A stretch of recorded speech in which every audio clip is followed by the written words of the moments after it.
78వ స్వాతంత్ర్య దినోత్సవాన్ని పురస్కరించుకుని నాగర్ కర్నూలు జిల్లా కేంద్రంలోని పోలీస్ పెరేడ్ గ్రౌండ్ లో వివిధ పాఠశాలలకు చెందిన విద్యార్థులు నిర్వహించిన సాంస్కృతిక కార్యక్రమాలు ఆహుతులను ఎంతగానో అలరించాయి. ఎదనిండా దేశభక్తిని నింపుకొని కల్మషం లేని హృదయాలతో కళాత్మక ముట్టిపడేలా చిన్నారులు వివిధ భంగిమల్లో అలవోకగా చేసిన నృత్య ప్రదర్శనలు సభికులచే హర్షధ్వనాలు మారుమ్రోగేలా చేశాయి.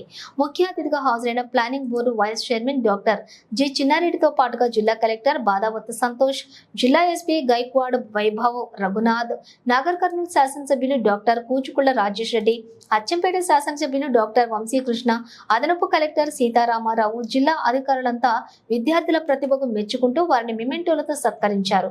తెల్లదొరల కబంధ హస్తాల నుండి భారతావనికి స్వేచ్ఛను అందించేందుకు అలుపెరగని పోరాటం సాధించిన స్వాతంత్ర్య సమరయోధుల త్యాగాలను తమ ప్రదర్శనల ద్వారా కళ్లకు కట్టినట్లుగా చూపించారు. మహాత్మా గాంధీ, సుభాష్ చంద్రబోస్, చాచా నెహ్రూ తదితర మహనీయులను అనుకరిస్తూ వారి తరహాలోని వేషధారణతో అలరించారు. ఎండను సహితం లెక్క చేయక విద్యార్థుల చెంతకే విచ్చేసి వారిని తెలియజేస్తా ఉన్నాం. చివరిగా Kakatiya high school Nagar Kurnool India వాలే అంటూ మిక్సింగ్ డ్యాన్స్ చేసి భిన్నత్వంలో ఏకత్వమైన భారతీయ తాత్వికతను పట్టించే విధంగా ఆ విద్యార్థుల ప్రదర్శన ఉండినది.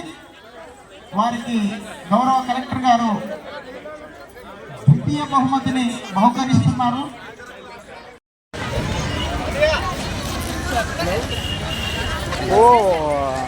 ఆరోగ్య ప్రదర్శనశాల జిల్లా వైద్య మరియు ఆరోగ్య శాఖ ప్రదర్శిస్తున్నటువంటి స్టాల్స్ ను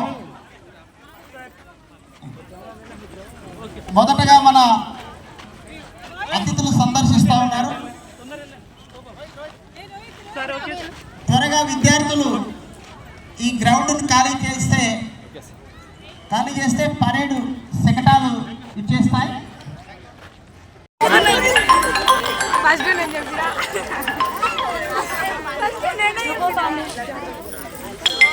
ఎండ తీవ్రత ఎక్కువగా